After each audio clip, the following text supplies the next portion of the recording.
So, First Cow is a film by Kelly Reichardt.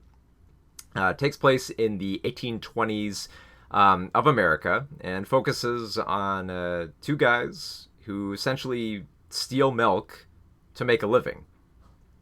And that's kind of like the basics of First Cow. Just to get that out of the way, because I really want to talk about this film on a bigger scale, like because like the story itself is like it's a fairly simplistic one in terms of like what happens within it. But this is a film by like a lot of Kelly Reichardt's stuff. It's a film more about atmosphere and human nature and just nature in general, and kind of like an interesting commentary on society. It's also very sweetly moving and has a lot of humanity to it, and I kind of dug. It's very it's very like slow and somber and almost kind of like even though like this film gets a little bit like violent at times and it's a little bit like vicious in its questioning of the American business model and the idea of theft. It's actually pretty gentle and sweet at times. So I was generally surprised by this aspect of the film. So the film essentially follows the two main characters. The first one is Cookie. His real name is Otis Figowitz, but he's called Cookie, and he's played by John Magaro, and he's called Cookie for a very obvious reason. He was taken in as an apprentice by a baker, but he essentially works with a bunch of fur traders who basically don't value him as a member of their team. He's kind of treated as like the cook of the group, but he's not really valued among these people. That is until he meets King Lu, played by Orion Lee, who is a Chinese immigrant on the run from some Russians for essentially breaking the law. And King basically comes to him in the middle of the night when like the rest of the fur trappers are all asleep, and basically asks, for some food and for some lodging. And Cookie, because Cookie essentially seems like a very like pacifist and very very helpful kind of guy. Like he tries to find like the humanity and everything. That he welcomes in King. Like he gives him his generosity, he gives him food, he gives him a place to hide out for the night, and they seem to connect really well. Like King Lou's a really really nice guy. They seem to hit it off fairly well. I mean, for King Lou essentially being on the run from Russians, for apparently some crimes, they hit it off pretty well. And it seems like once they depart, like that's going to be the end of their meeting until Cookie decides that what, I'm fed up with these fur trappers. I'm just leaving. It just takes off for a tavern, and then him and King meet up. And King's like, hey, I got a place if you want to hang out with me. And it's like, yeah, sure. And so eventually they hang out. They connect. They spend the days just telling jokes with each other and getting to know and getting to know each other and understanding the land.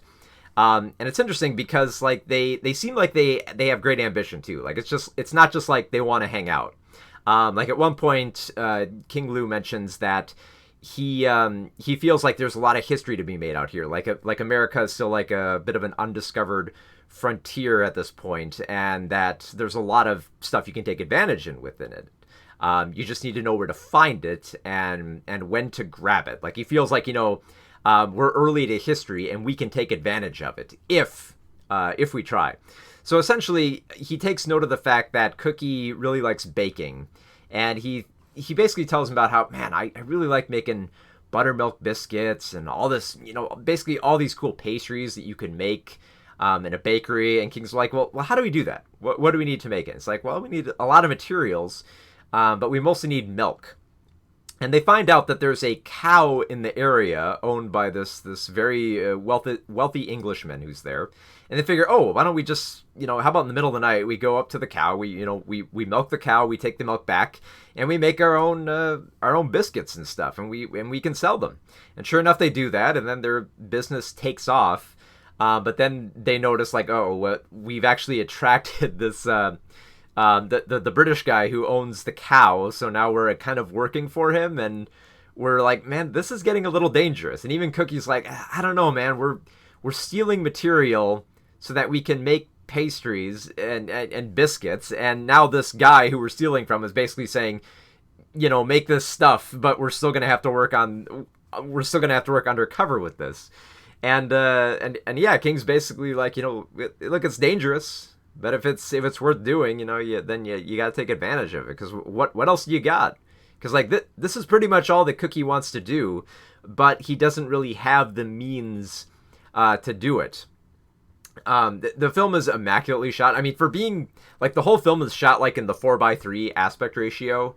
I think it's 4:3 throughout. Like, there's a very brief portion at the beginning of the film where there's a woman, I think in modern times, discovering the bodies of Cookie and King Lou. So there's foreshadowing about what will happen to them. But for the most part, yeah, it's 4:3.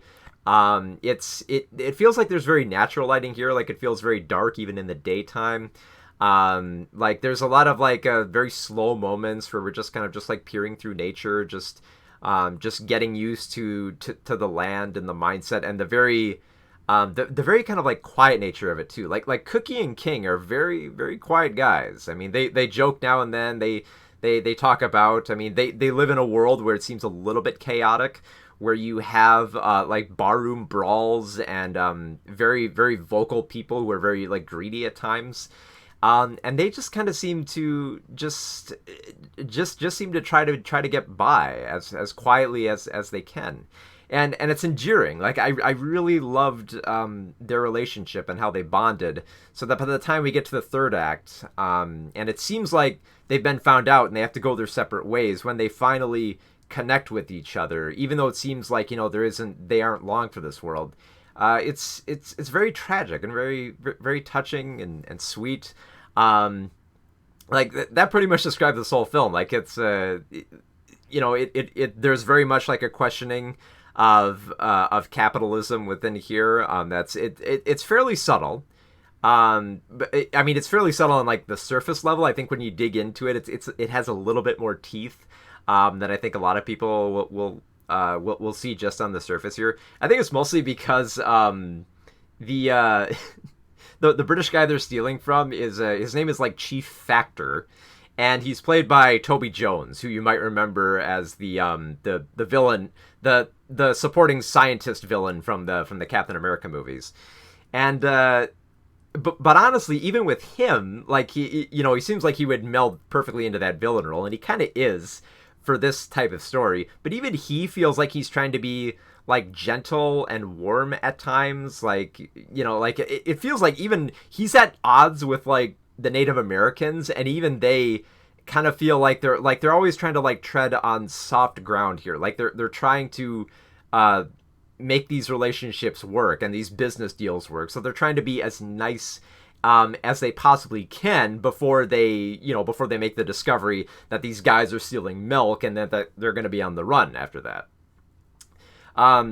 So yeah, there's like I said, there's a lot of sweet moments here.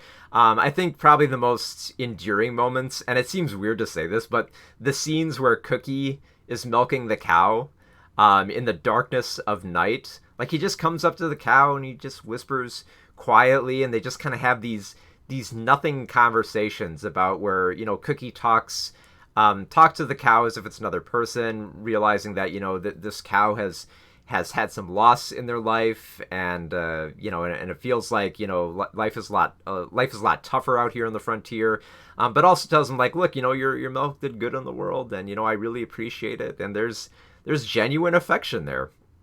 So it feels like this story could have flown off the rails and just become just too much of like kind of like a quirky heist film. Like, it feels like it could have gone down that route, especially since there's a scene fairly early on where Cookie is kind of playing like, that kind of what's that, the kind of the instrument with the comb where you kind of make that like twang sound effect, and I thought, oh man, are we gonna go some kind of like weird "Oh Brother, Where Art Thou" here? But no, it always feels like this film is trying to be very, very very slow paced, but very contemplative and very, very charming and sweet, and have like this kind of very, very gentle ease to these characters that I really admired. That you get to spend enough time with them, where you get to know them and like them and understand their struggles.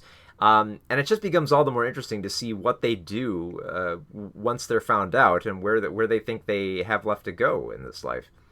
So this film, this film is clearly not going to be for everyone with its pacing.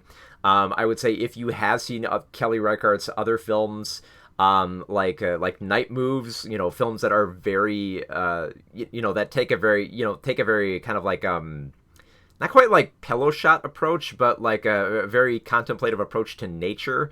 This is very much in that same league, and I think perhaps even a bit more.